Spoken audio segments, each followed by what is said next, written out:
You're listening to the Connection Care Community Podcast, a podcast designed to help you understand your body more deeply and feel more confident navigating your hormones, cycle, and fertility.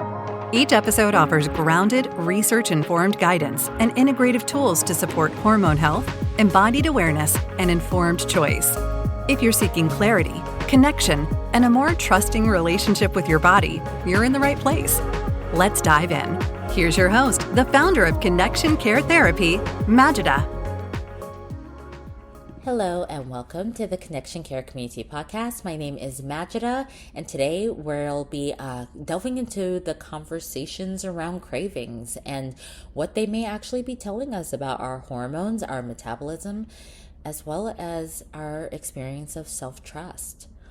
And so most of the time, cravings are treated by many of us. I know I am included in this as some kind of problem to solve, something to override or to control. They may be framed as a lapse in discipline or a sign that something is going wrong.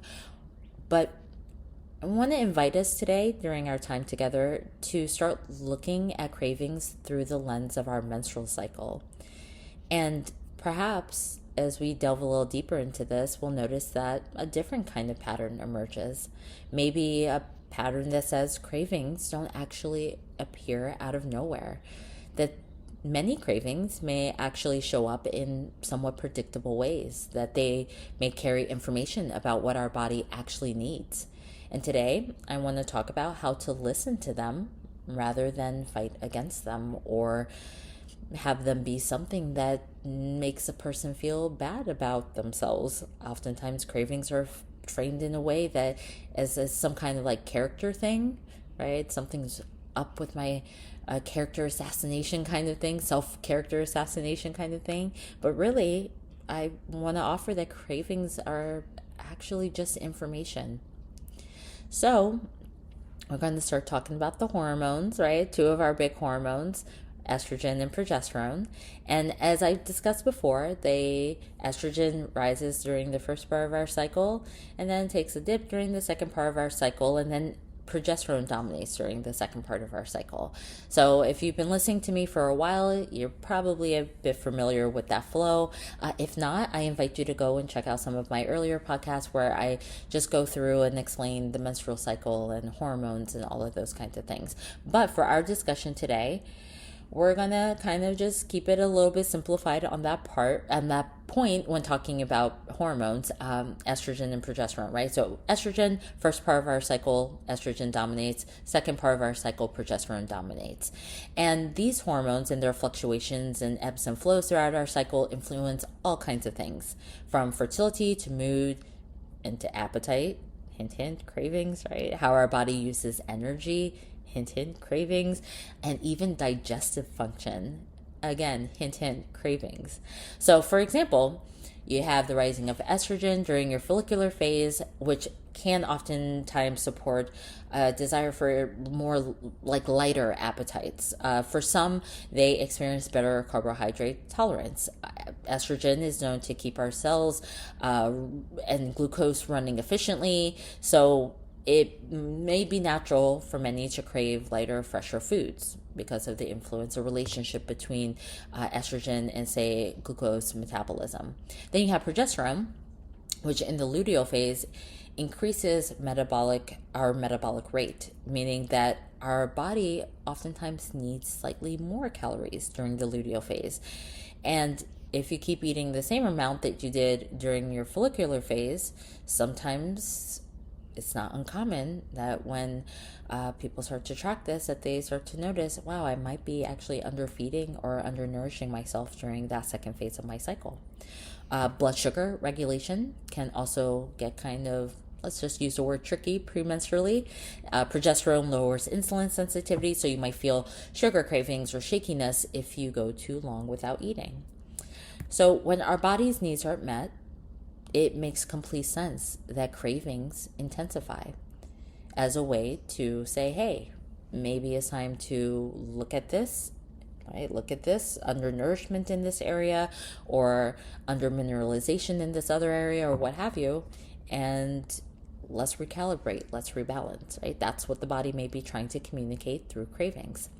So I always love to give client examples in these podcasts to kind of ground what we're talking about in the real world. And I had one client that comes to mind for this discussion is one who was super, super frustrated about her relationship to chocolate.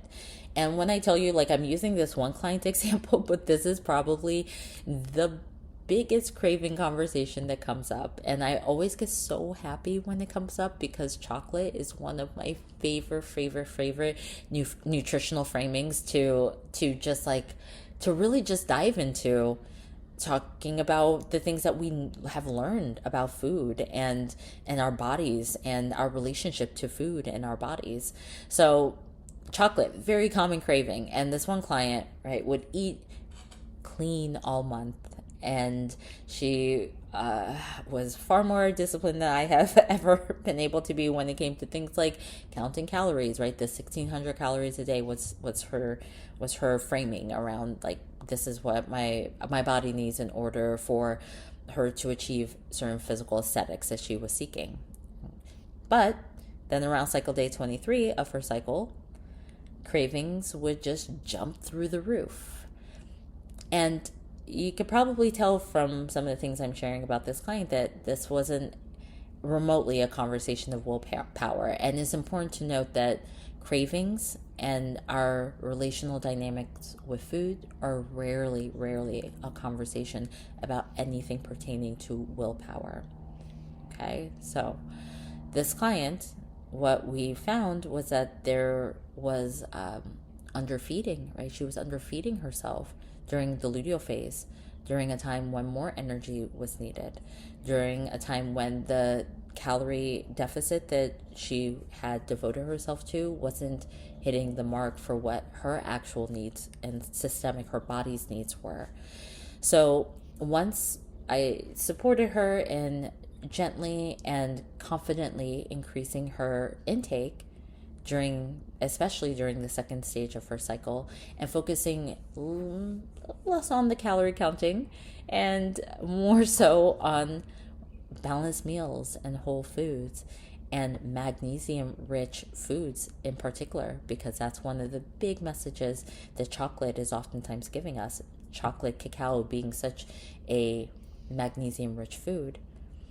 Once she started to integrate this understanding of balanced meals and whole foods and nourishment into her practice around food, her cravings became much more manageable in just around a cycle or two. So the takeaway is that our cravings aren't random impulses.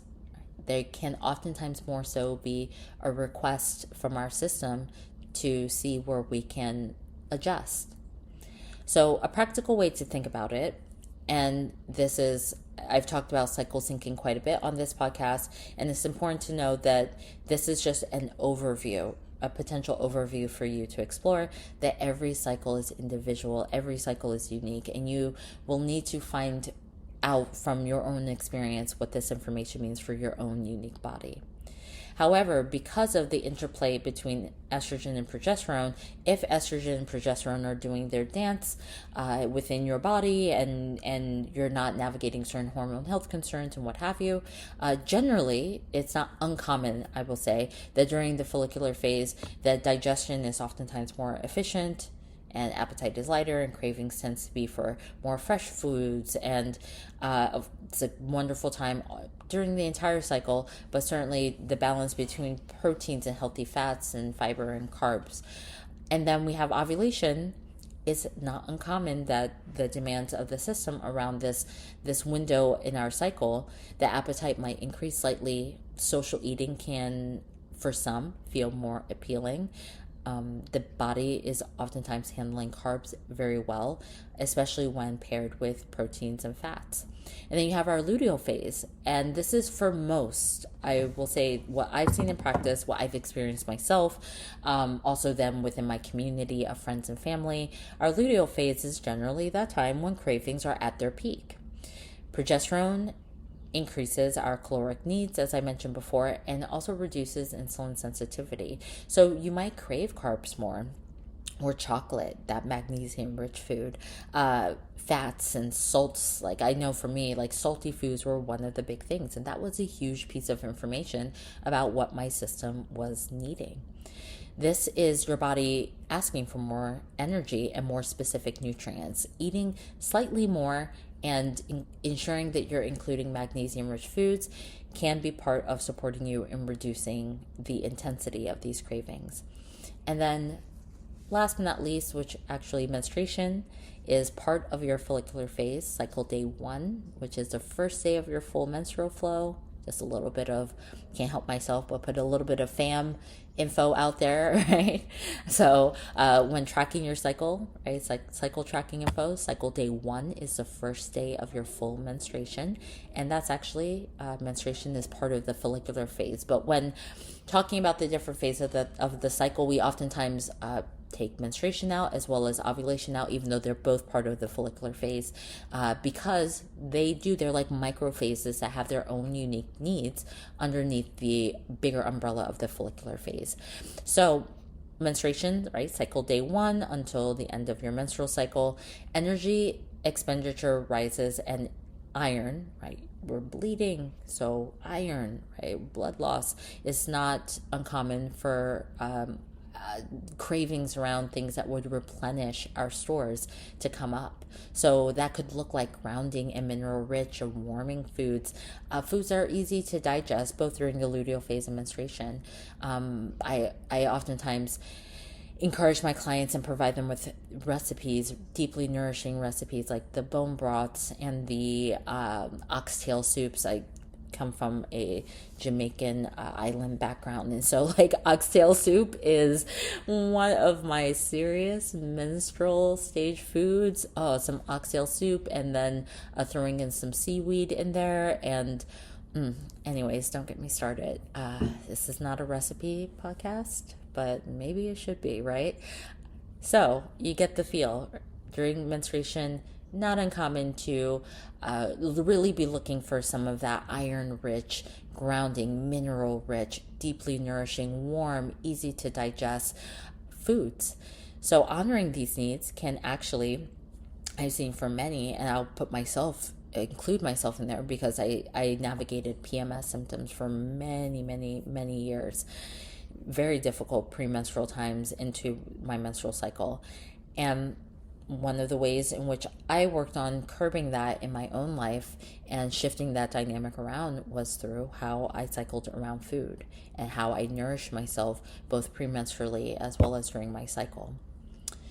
So transitioning a bit into the emotional layer of this conversation, I want to just offer that cravings are generally not going to just be about hormones, that there's going to be things like stress and sleep and nervous system regulation. All of those things are going to play a big role. When the nervous system is in fight or flight, fight, flight, freeze, fawn, actually, those states where the sympathetic system is activated, right? Our stress response is activated.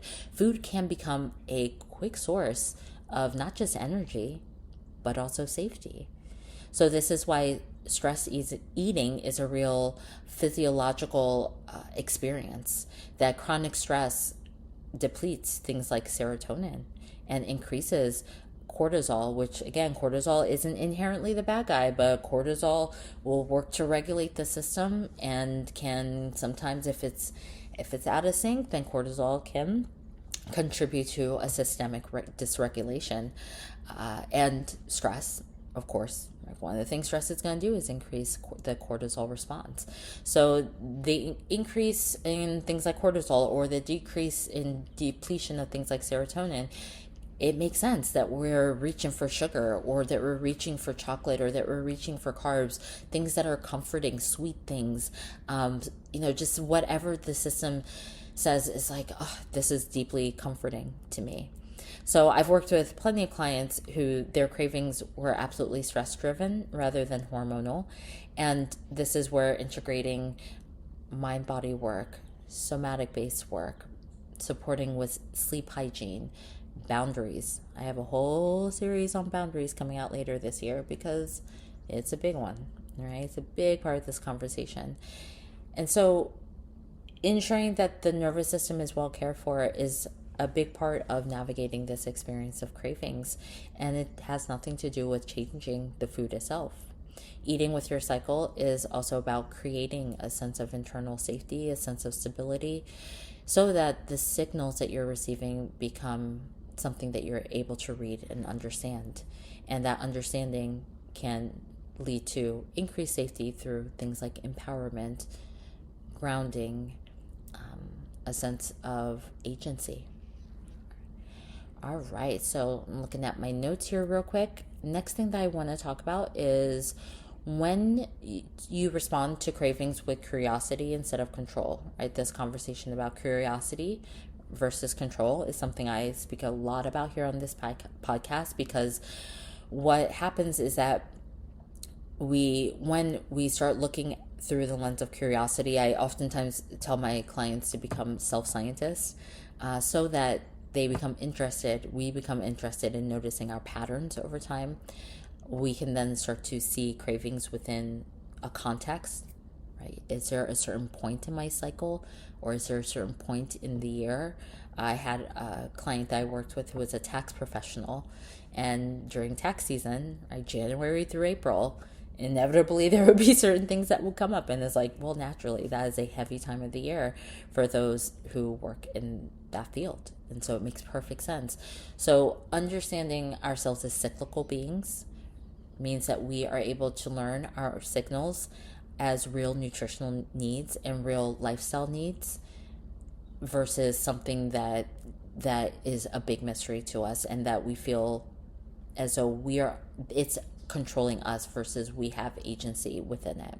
So over time, what I see is that cravings then become less traumatic because you're responding earlier and more accurately to your specific system. And that's when food can, for many, stop being this like a battleground and more so become a form of communication. So last thing that I want to cover is some practical strategies. Step one, if you know me by now and been listening to this for some time, you know the importance of tracking your cycle and giving yourself a couple of months of just experimenting with tracking your cycle and taking notes. When you have a craving, take a note what cycle day you're on. What else is going on? How's your sleep, your stress, and how is the timing of your last meal? This gets into the blood sugar regulation conversation. Okay, so just start tracking your cycle and just start taking notes. Start to become curious about your body and about where you are at in your body when certain cravings arrive. And then number two is I encourage experimenting with proactively increasing your intake during your luteal phase. Now, working to add an extra 100 to 300 calories during that phase, or eating slightly larger meals, or ensuring that you have a balanced snack routine during that time. I've seen that make a big difference when it comes to supporting those of us who have navigated the experience of cravings and really coming into a different place with them. So number three, prioritizing your blood sugar stability. One of the simple ways to do that: protein, healthy fats, fiber, right? Going no more than 4 hours without eating, especially if you're premenstrual. So those are just some baseline tips, right, for navigating blood sugar stability. I'll go into deeper dives into blood sugar conversations. I talked about blood sugar regulation a lot in my PCOS series, and we'll just continue to come back to that because that's a big one. But healthy fats, healthy proteins, healthy fiber with every meal, and really not going more than 4 hours, especially if you're in your premenstrual time. Addressing nutrient gaps, magnesium, iron, salt deficiencies, those can all show up as cravings.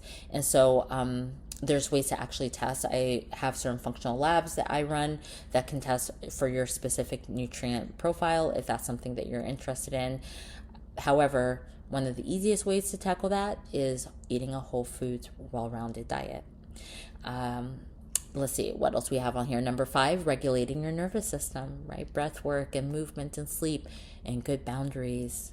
All of these things can reduce stress-driven cravings.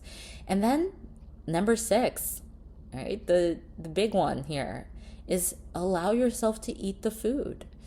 Right? Mindful consumption of foods that you are craving without urgency or without guilt can be a game changer, right? Give yourself permission to enjoy what you're craving, of course, within context and within being mindful. So mindful eating is a whole aspect of this conversation, and giving yourself permission to really enjoy and receive pleasure from that which your system is calling for. Okay, so those are just 6 places to start. I go into much deeper on my Substack, so please head on over there if you'd like more of a deep dive into these topics. And I think that's it for today. I'm going to just close out with offering a contemplation for you, that perhaps if cravings is something that you are navigating, instead of asking, how do I stop craving this? Try reflecting on what might my body be asking for right now. And that may be something nutritionally. That may be something when it comes to lifestyle and stress. But what is my body asking for right now? And know that small shifts can change your entire relationship with food and with hormones, and most importantly, with your experience of self-trust. So I'm glad for you to be part of the space and for having this conversation with me. As I said, more tools are on my website as well as on my Substack. Please head on over there. Please do become a subscriber and join in that community. I will eventually be launching book clubs and all master classes and all kinds of fun things for my community members. So I'd love for you to be a part of that. And as always, I appreciate your time. I appreciate you listening. And I look forward to chatting with you next time. And until then, stay connected. That does it for this episode of the Connection Care Community Podcast with Majida. Thank you so much for listening. We hope you're leaving with a fresh perspective on your body and overall well-being, along with practical tools you can integrate into daily life. The support doesn't stop here. Be sure to connect with us online at connectioncaretherapy.com for more resources to guide you on your journey. You can also find us on Substack and connect with Majida on Instagram at Majida Sai'da. Remember to rate, review, and share this podcast. And most importantly, stay connected.